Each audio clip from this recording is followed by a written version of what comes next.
Hi, hello, vanakkam, and welcome back to yet another episode on your favorite Little Slaw YouTube channel. And in this video, we are going to see about a real-time example of how to do optimize or how to optimize the database transaction or database response time. And this, in fact, will in turn will reduce the amount of response time for a transaction. Say, for example, you are having a transaction where it needs to extract or it needs to get or it needs to read some data from the database and then it has to display it in the application, right? So we have a huge database in this. Even in this example, I have a very a normal, a nominal, an optimal amount of data. But for example, just imagine in your production data, you must have like millions and millions of data, and while extracting it, you must or you will definitely feel the delays in executing the response, right? So in this example, I will take you through in a easy way so that you can understand what exactly happens and how to see the bottleneck, and then at the end I will show you how to fix the bottleneck. So in fact you can use this example in even in your interviews, because most of the times the interviewer is asking the questions like, tell us some example on how did you fix the performance bottlenecks. So I will tell you about this performance bottleneck, like I have explained to you already. So this in this example, so what we're going to see is you are having a database, and in that you are having multiple tables and column names, and you are trying to extract database or you're trying to extract data from those tables. And we're going to find, so first thing is I will give you an explanation, I will give you an example on how does it works with a very small, with a very simple table, and then I will explain you, I will give you an example of an expensive query which in fact takes a lot of time, and then finally I will take you to the last level where you are going to optimize, and I will tell you how did you optimize that. I mean, like, what are all the options you have to optimize it and how well you can optimize it, because these are some of the uh, answers which the interviewers are expecting today. And it's not only about I mean, like, questions with the JMeter, or it's not about asking questions on neo load or load runner. It's again, you have to elevate yourself to the next level, and that is possible only by understanding. So it's not something you must avoid or you must refrain from. So you must understand how these queries work and how the joins work and how does the databases work and how does the schema, how does uh, uh, the functions work. So in fact, I will definitely take you through all these in the coming videos. But this, I request you to definitely watch till the end so that you will have a brief idea. I mean, like, and a complete idea on how does this work. So I believe I have explained on how to connect your MySQL database with the JMeter. So in fact, I can even take you very quick. So to connect your MySQL database to JMeter, firstly, you'll have to have these three jar files. So if you need this, I can even just comment in the comment section if you really need it. I will paste these files in the GitHub and I will share those location. But these three files, the MySQL connector Java and MySQL connector Java 5.1.3.8, the bin, and then MySQL connector uh, j8.o.32. So all these three files are required. So only then you can connect your database with JMeter. And once you complete that step, so that's the very first step, and after that you'll have to give your database connectivity. So here I have my database URL as jdbc mysql localhost. Since this is in my machine, I'm using localhost. In fact, if you're using a different IP, a different machine, you have to use that particular IP, and then the port number is 3306, because that's how that's the universal way of connecting MySQL. So 3306 is for the databases, and then my database name is Shakila. So now the database driver class, I've chosen com.mysql.jdbc.driver. So just don't confuse yourself. So this should be a JDBC driver class, which is com.mysql.jdbc.driver, and then I have a username and which is root, and then I have a separate password for this, right? So in fact, if you have a different kind of database configuration, you please do add these in this location, right? And then I'm making these few changes. So these are like by default. So that's about the JDBC connection configuration, because once you go to the thread group and you go to the config element, you will have the JDBC. uh, it's here, connection configuration, and once you open it, you can do all these configurations. And then I have my JDBC request. So this comes under the sampler. So if you go to the sampler, you get the JDBC request. Yep, it's here. So here, this is the place where you're going to write your query. And in fact, you're going to use the variable name as MySQL, which is, you are going to get it from here. So you have to have the same name which you have for the variable name for created pool, and then coming back to the variable name of pool declared in JDBC connection configuration, just add the MySQL. And then in this example, we are going to use the select statement. And in fact, even I will tell you, I will like show you how to do a update statement, and like more things are going to come. So for now, the first part is I'm going to use this simple query, select star from actor, and this is one of the table. If you see here, I have a table called actor. This is in fact is a very small and simple query, and it has only few data in its table. So I'm going to run this query and I will show you how does it work. So for that, to know the response time, I'm having a summary report, and this will explain us the minimum, the average, and the maximum response time of this particular query. And just imagine you are running a huge test, and more users are using it, and periodically every now and then that particular users in the test will be randomly, like they'll be periodically checking the hit the database, and they'll get some results, right? So that's what we're going to do now. And it's not the front end, it's not in terms of the web application, but it's in terms of the database. So in case if you want to test your database, or in fact even you can even do this testing, and you can also segregate what is the response time that takes in terms of the database or in terms of your application. So because most of the times we'll have a misconception that the application is taking more time because of the database, but when you run the database, it might be running very quicker, but the application will be taking a lot of time. So that is how you have to identify, or you have to like distribute, like where exactly is the bottleneck is happening and how does it happen, right? So these are some of the ways you can find these, and you can very well use this in your examples as well. Okay, so the first part is I'm going to run this. So this is just to show you how does this work. So I have this database query, and I'm running it. So this will be like, let me show you. So I'm going to run 10 threads with 10 loop count, and I'm adding a timer. I have added a timer here as well. So I have added a view results tree where I'll get the responses of AC. We have got the responses. And coming back to the summary report, you can see the responses here. So far we have got 20 samples, and the minimum response time is 1 second, and the average is 12 seconds. So now it has come down, and then the maximum is 38 seconds. So this is how we get the responses. And if you see, the sent kilobits per second is 0, and the received byte is kilobytes is 9.86. So okay, I think we have almost achieved the number of transactions. So I'm going to stop this. So now I will explain you the second example, which is running the most expensive query, or in other terms, I would say to retrieve the maximum amount of data the database has. So considering the relationship between the tables, I have constructed, let me add the query here. So this is the query which we're going to use now. So I have constructed this complex query. So this has even joined several related tables in the database, and this query will fetch comprehensive information about the films, their categories, the actors, inventories, rentals, payments, customers, and even stores. So this is going to be a quite costly query, which will in fact take more time.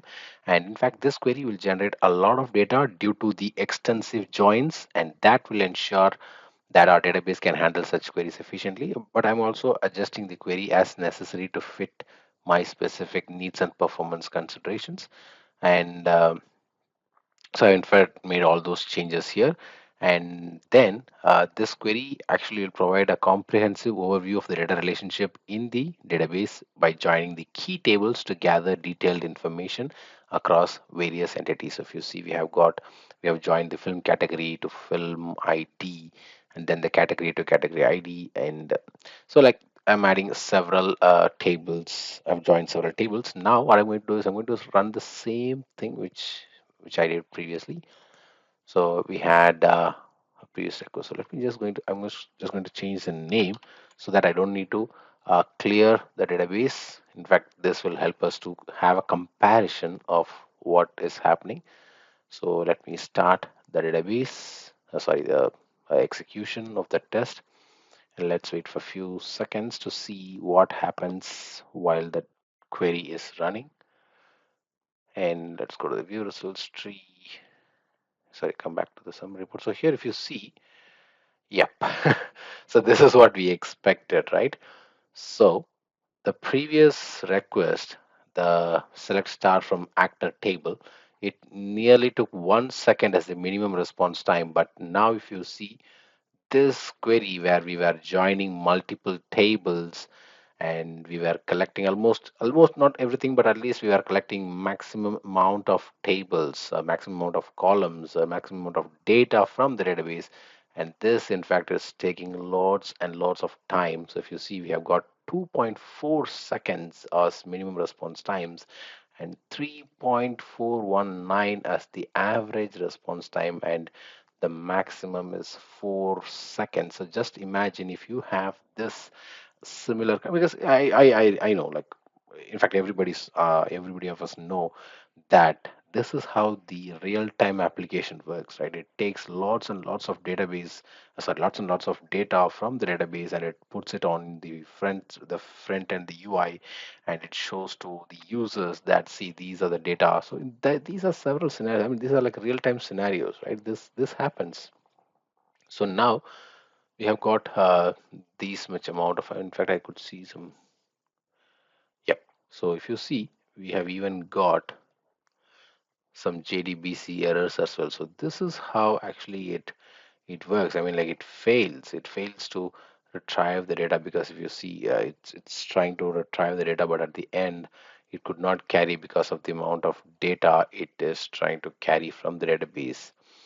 And now, so this is again just an example, and here what was the issue is, like, we have handled lots and lots of data with lots of multiple joins. So now what I'm going to do is I'm going to do an optimization. So this is going to be the last query. So optimized query, and I will tell you what did I do in this. So I have the optimized query here with me, and I will paste this, and we'll see in fact how does it work. And let me go, yeah, I want the select statement, so I've changed it. So now here is the optimized version, right? So to optimize the complex query, so the previous query, for better performance, what I did is I reduced the number of joins. So previously there are like the more number of joins. So in this optimized query, I have reduced the number of joins. So you can give this as an example to the interviewer. So see, I have reduced the number of joins, and then I have limited the selected columns.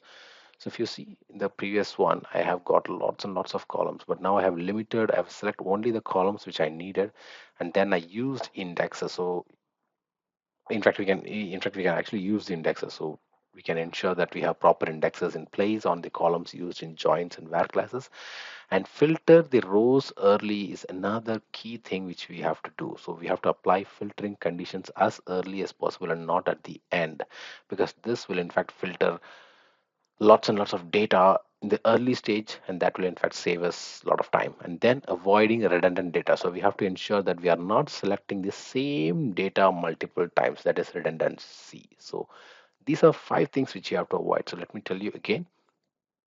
So you have to reduce the number of joins. So I can even write it and show you. Let me create a notepad file. So what are the 5 things which you can do to optimize the query, which is the reduce the number of joins. The second one is limit the selected columns. The third one is use indexes. We do. And then the fourth one is filter rows early. In fact, this, I mean, by applying the filtering conditions as early as possible, we can save lots and lots of time and amount of, again, I would say energy. And then avoiding redundant data. So these are the 5 ways you can optimize your query, and in turn you can increase or you can decrease the response time and increase the performance. So 5 things again, let me tell you: reduce the number of joins, limit the selected columns, use indexes, filter rows early, avoid redundant data. If you tell all these 5 keywords, I promise you will get selected in your interview. Okay, and now we have the optimized query here. So let me again give you an example of the optimization here. What did I do? So I have added at the end a limit of 1000 to limit the number of rows returned, and I made some adjustments as needed based on my requirements. So here the requirement is to improve the performance and reduce the response time. So this in fact will help in faster query execution and prevents overwhelming the system with too much data at once. And then, as I told you, I have added only necessary joins, which is I have included only necessary joins to gather required data. So let me even, I can just show you here. So let me expand this part and I can show you what did I do. So when it comes to reducing the number of joins, I did a limit class of 1000 rows, right? So that's the first thing I did. And then when it comes to limiting the selected columns, I just selected only the, limited the selected columns. So for this, I did only the indexed columns. And then again, I can say even this for this part as well. So I have only used indexed columns. And then when it comes to limiting the selected columns, I used only necessary joins. I have not used unnecessary joins, which will be most expensive. So I used only necessary joins. And then the fourth part is filtering rows early. I have selective columns. So how did I do that? So I have only selected columns that are required, which has actually reduced the amount of data processed and transferred. And then finally, for avoiding redundant data, I used order by class. So you must really practice it, until otherwise you can't uh, tell it in your interview in a flow. So order by class. So I have kept the order by class for logical data presentation. So if you see here, I have the order by class, but you have to be aware that it might affect the performance of large data sets. So you have to be very careful in having the order by, right? So now let me execute this and I will show you how does it work. I'm not going to clear the report. We have this reports here. So let me just run this test and we'll see how does it work. And yes, all the thread group have started, and let's wait for 10 seconds the think time to get the query into action. And yes, if you see here, we have in fact reduced the response times to half of what we get with the previous query, right? So if you see, it's like we have got 2.4 seconds previously, now it is like 1.3, which is like half of what we got, and 3.4 as the average, and now we have got just 1.4, which is even less than half of what we got. And even the same thing here, like it's previously 4 seconds and now we have got just 1.5 seconds. So this is how we can achieve the improvement of performance and reducing the response times. And in fact, if you see, there were like no errors like we got for the previous query. It runs smoothly, and we were able to achieve all the 50 transactions. And in fact, even in the previous one, due to the data complexity and the amount of data it is receiving, so if you see even here, the amount of data, so this in fact is the reason I'm telling you to watch the throughput. So if you see here, the amount of throughput is 21 kilobyte 21,000 kilobyte per second, but for now it's just 332 kilobytes per second. So just imagine how much amount of data you are throwing unnecessarily in it when you are running a expensive query or when you're running an unoptimized query. So these are some of the ways you can optimize your query. So let me just reiterate it. So reduce the number of joins, that is the very first thing. So you can limit the class, limit the selected columns by using necessary joins, use indexes, which is you have to use indexed columns, filter rows early by using selective columns, and avoid redundant data by using order by class. So these are 5 ways you can improve the performance of your database, and in turn your application, and in turn you get more revenue to your business.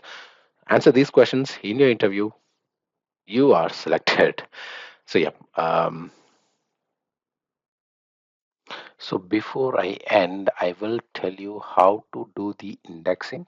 So I have indexed a few columns and tables. So let me just paste it here and I'll explain you. So here I have created index for the film. So let me just open the film. So here I have the column which is the film ID. So I have created an index for this particular column, and then the film category. So if I go to film category, I have a similar value. So I have indexed this value as well, so that the query will perform very quicker. And then I have the film category. Okay, I have the category ID, and then I have the film active film ID. So this way, I have created an index. So let me just run this so that I'll create an index. Yep. So no database select database. Okay. So I think we have created index for almost all the tables. ID film on film ID. This is the first one. Okay, I think there is some issues with that table, but yeah. Yep. So most of us do this mistake. So I have not selected the database. So let me go back to the top of the screen, and so this I'm using the database name. So most of the times this happens. So when you have multiple databases and when you have multiple tables, we might miss the database. So let me select all these and let me run. So yes, now the index has been created with few warnings, and yep, so I think we are good. So what I'll do is now let me go back to the query, and I mean again to the test, and then now I will change this to indexed query. So previously it was an optimized query, and now this is an indexed query. So indexed and optimized, I would say. So I'm not going to make any changes to it, and let me now run this. So I have not made any changes to the query. So what I did, the only thing is I have just made changes to the index. Okay. So by doing this, we can improve, I mean, like we can optimize database, and this will in turn improve the CPU and memory utilization, because you're not going to take much of the data from your system, right? So let me execute this, and let's wait for a few more seconds to get our first query into action. So, and by the time if we see, we can even order it in a manner. So if you see the indexed query, just imagine how much time does it takes. In fact, it's like very less, like almost same of what we get in the optimized query. But in fact, yeah, let me say tell you that this, in fact, when compared to the normal, the original request, I would say that this is half of what we have executed uh, with the same load. And in fact, again, there is one more thing to note down, is there are no errors when you're running your indexed query. And again, I would say that the indexed query are not a temporary fix, but in fact this will definitely improve your performance.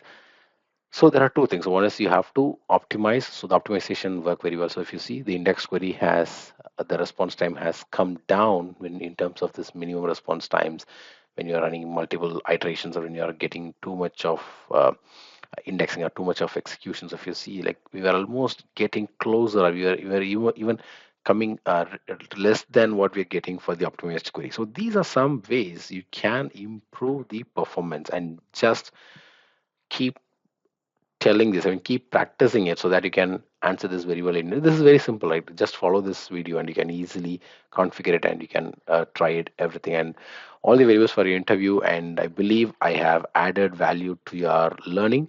And thank you so much. And please don't forget to subscribe to our channel, and Your subscription will motivate me to create more quality content for free for everybody to learn and to get placed in a very good job. And please do subscribe, share the video with your friends, ask them to subscribe as well.